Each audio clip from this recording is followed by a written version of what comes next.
Well, it's been a while, so I thought I'd come back and talk a little bit about the Oakland project again. I've been working on it today with my dad. He just ran to get some propane for the shop because it's been cold out here. Um, yeah, we got the rest of the valves out and got the seats touched up just a little bit, dressed them, just lapped the valves, um, just touched up the surface of the valves just a little bit.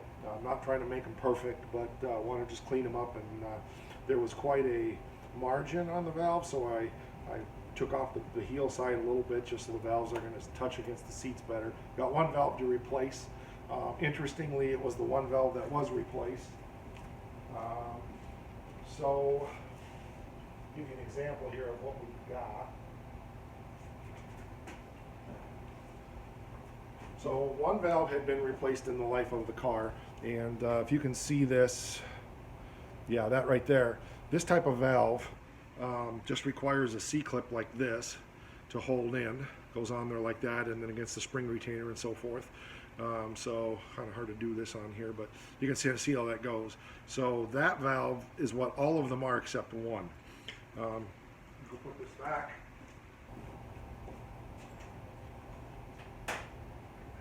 The other valve, the one valve is an exhaust valve.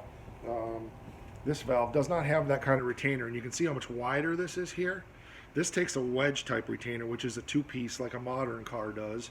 And so those pieces go in here like this as a wedge, like so, into that valve keeper like that, and they wedge into the valve spring retainer to hold the valve, you know, in the spring and so forth. So this is the only valve like this. It's out of a newer model car. This is the valve that's bent. So this thing had valve problems. There's also a little damage to the valve seat, all on this one valve. So that's conclusive to me that there was definitely problems with this car in the past. And I'm going to get hopefully the C-clip type of valve to replace this with. I got the valve seat pretty good. I may do a little more work on it. I'm hoping to, once I get the new valve, I can use this valve and really lap it in tighter. But I want to have the new valve to check the margins because I don't want to take too much of the seat out and then have the valve sinking too far. That creates other problems. But I think we can keep it within close to spec. So the other problem is here, if you can see the valve head, there's really no, there's supposed to be a slight margin up here, and there's really none on this one. So this valve is just, it's just not good. You can see the, I dressed the surface of it a little bit just to try to clean it up, and you can see how it's got pitting and so forth in it. So I don't trust this valve at all. We're going to get a replacement for it. So options for replacements. You can, hopefully you can hear me all right. There's a place that can manufacture them, but I've got a place in Pennsylvania. If I can't find a new one, there's a place in Pennsylvania. Chances are he will have some good ones. Maybe he'll have some new old stock. He's an Oakland expert. He's probably the premier expert on Oaklands in the world.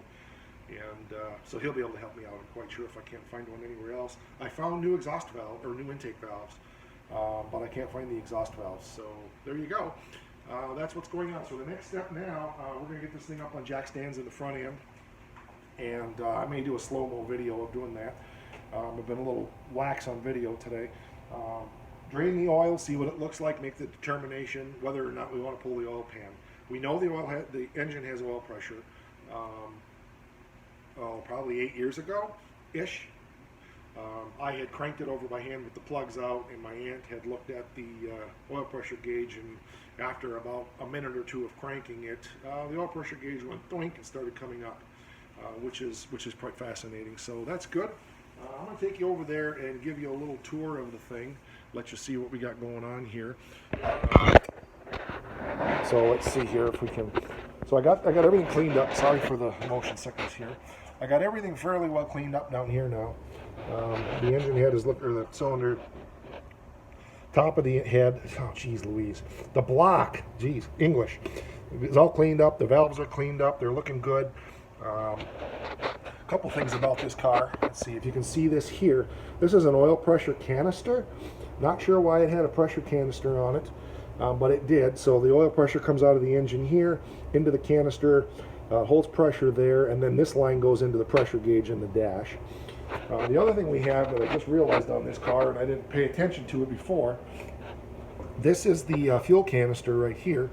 How this works is the gas tank is in the back, which was not normal in this days, but this line here, out of this thing right here, runs into the intake manifold. It picks up engine vacuum here, goes in here, sucks on this canister. It also runs in there for the fuel gauge, and I'll explain that in a minute. But sucks on this canister, creates a vacuum, and this line here goes back to the tank. So the vacuum in this tank sucks the gas in here, and then gravity feeds down here out of the bottom to the carburetor right there. So it's very unique. And I'm not sure how the fuel pressure or the fuel level gauge works yet, but that also runs in here to the gauge, and somehow that tells us the fuel level. So there's a tube here also that goes in for that. So got to figure all that out yet. But a little unique things about the Oakland and how it works. I also believe it's got a hot water heater in it. I believe that was added later. You see this block off plate right here. There's something blocking that off. I believe that's where there would have been a cover over this that would have brought hot air off the manifold. That was typical back in the day. They just used hot exhaust manifold heat to heat the car. It was not uncommon at all to put a heater core in them with an electric fan in there to get better heat, because this car's from northern Michigan, so it had to be cold. So there you go. That's what I got. Working on the 26 Oakland project.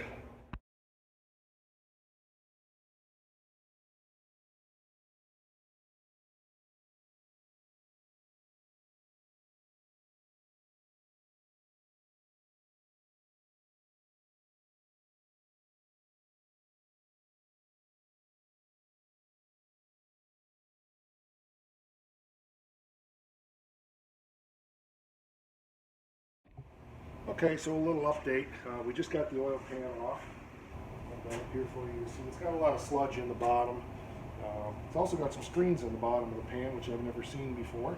That's interesting. That's going to take some serious work. It's got about a ½ inch of sludge in it. The main concern is the camshaft is rusty. That's a surprise. I didn't expect to see that. A lot more work. That means we got to pull cam, which means we got to pull radiator out. The whole front of the engine's got to come off. Pull that camshaft out of there and see if we can polish it and get it cleaned up. And hopefully we can, and we won't have to replace that cam. Also got a little bit of rust around the edges of the main bearing or the rod bearings. I think they're okay, but I'm going to pop one rod bearing cap off and take a look at that and make sure there's no rust on the crank journals. If we have rust on the crank journals, then at that point we'll pull on the motor and then completely go through it. So that's where we're at. Wasn't what I expected, but that's why you pull it and look at things. So there you go.